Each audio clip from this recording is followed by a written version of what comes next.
বর্তমানে মূলত জীবাশ্ম জ্বালানি থেকে বা ইলেকট্রোলাইসিস প্রক্রিয়ার মাধ্যমে হাইড্রোজেন উৎপন্ন হয়। এতে প্রচুর পানি ব্যবহার হয় এবং বেশিরভাগ ক্ষেত্রেই উচ্চ কার্বন ফুটপ্রিন্ট সৃষ্টি করে।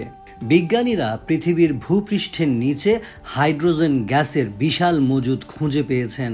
সম্প্রতি সায়েন্স অ্যাডভান্সেস জার্নালে প্রকাশিত যুক্তরাষ্ট্রের জিওলজিক্যাল সার্ভের করা এক গবেষণা থেকে এই তথ্য জানা যায়।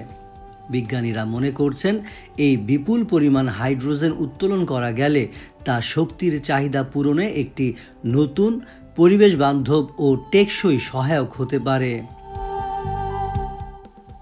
পরিবেশ বান্ধব শক্তির অপ্রতুলতা জলবায়ু সংকটের মূল সমস্যা বলে আলোচিত। তাই দীর্ঘদিন ধরে বিজ্ঞানীরা জীবাশ্ম জ্বালানির পরিবর্তে পরিবেশ বান্ধব শক্তির সন্ধানে গবেষণা চালিয়ে আসছেন। এ অবস্থায় পৃথিবী পৃষ্ঠের নিচে লুকিয়ে থাকা হাইড্রোজেনের এই বিশাল মজুদ আবিষ্কার রীতিমতো আলোড়ন সৃষ্টি করেছে। তবে প্রশ্ন হলো, এই নতুন শক্তির উৎস আসলে কতটা প্রভাব ফেলতে পারবে? পৃথিবীর প্রাকৃতিক ভূ রাসায়নিক প্রক্রিয়ার সময় ভূগর্ভস্থ হাইড্রোজেন গঠিত হয়। এখন পর্যন্ত এটি পৃথিবীর কিছু নির্দিষ্ট অঞ্চলে পাওয়া গেছে, যেমন আলবেনিয়া ও মালি।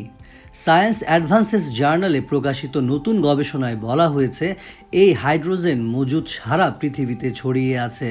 গবেষকরা মনে করছেন, যদি আমরা এই ভূগর্ভস্থ হাইড্রোজেনের মাত্র 2% উত্তোলন করতে পারি, তবে তা আমাদের 16 জুল শক্তি সরবরাহ করবে।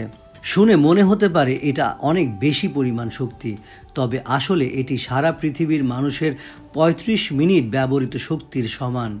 তবে এই পরিমাণ শক্তি পৃথিবীর সমস্ত প্রাকৃতিক গ্যাসের রিজার্ভের দ্বিগুণ। গবেষকরা বলছেন যে এটি নেট জিরো কার্বন লক্ষ্য অর্জনে সহায়ক হতে পারে। বর্তমানে মূলত জীবাশ্ম জ্বালানি থেকে বা ইলেকট্রোলাইসিস প্রক্রিয়ার মাধ্যমে হাইড্রোজেন উৎপন্ন হয়। এতে প্রচুর পানি ব্যবহার হয় এবং বেশিরভাগ ক্ষেত্রেই উচ্চ কার্বন ফুটপ্রিন্ট সৃষ্টি করে। অন্যদিকে ভূগর্ভস্থ হাইড্রোজেন উত্তোলন তুলনামূলক কম কার্বন নিঃসরণ করবে, যদিও এখন পর্যন্ত মালি ছাড়া আর কোথাও এটি উত্তোলন করা হচ্ছে না। নতুন গবেষণার জন্য মার্কিন জিওলজিক্যাল সার্ভের গবেষকরা একটি মডেল তৈরি করেছেন, যার সাহায্যে পৃথিবী জুড়ে এই হাইড্রোজেন রিজার্ভের আকার অনুমান করা গেছে।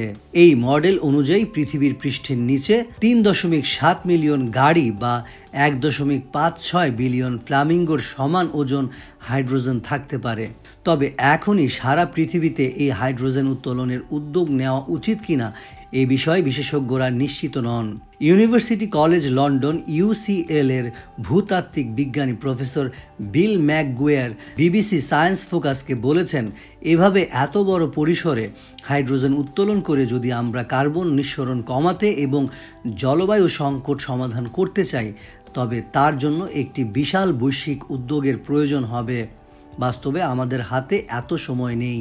এটি বাস্তবায়ন করতে বিপুল পরিমাণ সহায়ক পরিকাঠামো প্রয়োজন হবে, যেমন রিগ, এক্সেস রোড, স্টোরেজ, পরিবহন ইত্যাদি।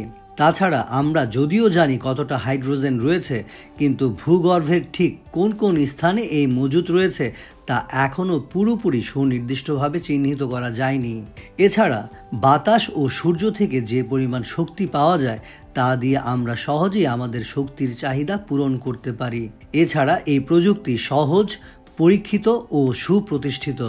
তাই আমাদের সীমিত সম্পদ ব্যবহার করে আরও একটি সীমিত শক্তির উৎসকে কাজে লাগানোর দরকার নেই।